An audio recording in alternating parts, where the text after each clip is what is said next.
For most of my childhood, my sister and I were raised by a single mother who made sacrifices to ensure her kids had everything we needed, but we learned at an early age we weren't getting everything we wanted.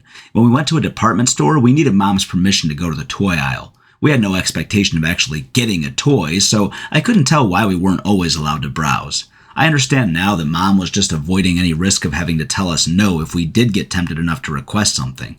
I was perfectly content to window shop, and among my favorite things to browse from the halls of wishful thinking were the Lego sets. One of my earliest toy memories is playing with a bucket of ancient Lego bricks at my grandparents' house. Seeing the big expensive Lego sets in boxes was like a museum of possibilities to me. The coolest Lego set I'd ever seen as of middle school was the Millennium Falcon. There was no way I'd ever get that expensive set, even as a gift for some special occasion, so middle school me promised myself that I'd buy it as an adult. It turned out to be my first bucket list item before I even knew what that meant.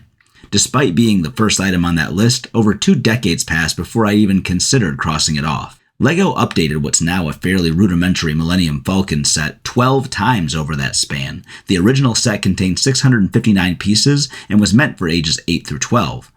Today's top-end set is currently the second largest set there is, including 7,541 pieces and typically requiring about 30 hours of build time. I'm pleased to say it now sits fully assembled in my living room on top of a cabinet that I custom designed and built to display it. So, what can I take away from that experience? Let's address the negative responses to a 35-year-old man building with Lego.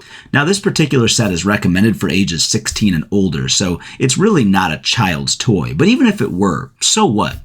There's some bizarre expectation that maturity means you can't enjoy the same clean, quality fun that you embraced as a kid. If you think it's immature for an adult to build a Lego set, watch cartoons, or play video games, I'd argue that some activities like smoking cigarettes, drinking alcohol, or hanging out in bars until 1 a.m. are legally excluded to adults, but all of them are far less healthy hobbies. When I told one coworker what I was working on, he looked back at me blankly and asked that for people like me who know how to actually build things like cabinets and furniture, doesn't building with Lego feel like cheating? That feels like such a silly question, but it seems common enough to answer. I believe that among others, the maker community needs a lot less gatekeeping. Making things should be encouraged, whether it's designing and forging knives out of salvaged steel or clicking together Lego bricks. If your preferred medium is colored pencils, it doesn't make you any better or worse than those who paint, make digital art, or silkscreen t-shirts. If by cheating we mean something's too easy, I'm still confused. In the woodworking community, there are different layers of gatekeeping over who's considered a real craftsman. Some think that using a CNC machine or a laser cutter isn't doing real woodwork. Others condescend to those who use pocket hole joinery as if it makes the craft too easy. And many who prefer the slower and older craft of hand tools consider the use of power tools to be cheating. And all of this gatekeeping is nonsense. You don't have to cut down a tree with a stone axe to be a real woodworker. You don't need to use a coal forge to be a real blacksmith. You aren't cheating if you build models from kits, paint by number, shade in coloring books, or construct Lego kits. Not all art has to be some competitive display of skill made more difficult under self-imposed restrictions. Most baking is also a matter of knolling together the right ingredients and following the instructions of a recipe carefully. Whether you compose that recipe yourself or you borrowed it from someone else rarely matters to the person whose teeth sink into it. Others might suggest that such a hobby is a waste of time and money. Frankly, I made that same case myself when procrastinating on this childhood dream that has technically been within my reach for years. I now believe that as long as you aren't doing direct harm to yourself and others, it's almost impossible to waste time on something you enjoy. When my life comes to a close, one of the greatest goals I can hope to accomplish is to have spent more time in happiness than I did in sadness. Assembling Lego projects, building things from wood, watching films, and playing video games all bring me joy. By my personal philosophy, those are some of the best things I can spend my time doing, so long as they don't compromise professional and personal obligations outside of reasonable time set aside for hobbies. As for something being a waste of money, that's entirely subjective. Money is far less valuable than time, and there's no prize for having a bunch of it at the end of your life that you can't spend when time runs out. So everything I just said about time also applies to wealth spent outside of essentials.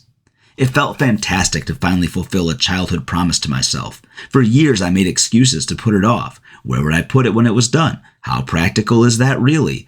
Living out your dreams, be they big or small, doesn't have to be practical. You may not want to quit your job and embark on a multinational hike across another continent because you always wanted to do it as a kid, but if you did, maybe it's a good idea to find ways to travel more. Maybe you don't need to buy your dream car if doing so would be outright financially irresponsible, but perhaps now's the time to rent, lease, or borrow that car just to get behind the wheel and give your childhood self a taste of what you've waited so long to experience. We only have so many days, so many hours, and so many breaths to draw, and most of us don't know when the Grim Reaper is coming to punch our clocks. Of course, it's unreasonable to live every day like it's our last, but it's an equal and far more common mistake to live every day like tomorrow is promised.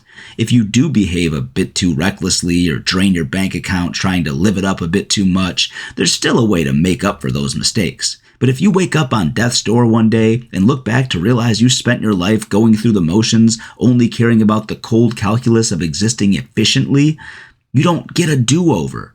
So maybe we should look for that happy medium in the meantime, and it probably won't kill us to avoid those negative voices and listen to the voices of our inner childhoods just a little bit more often.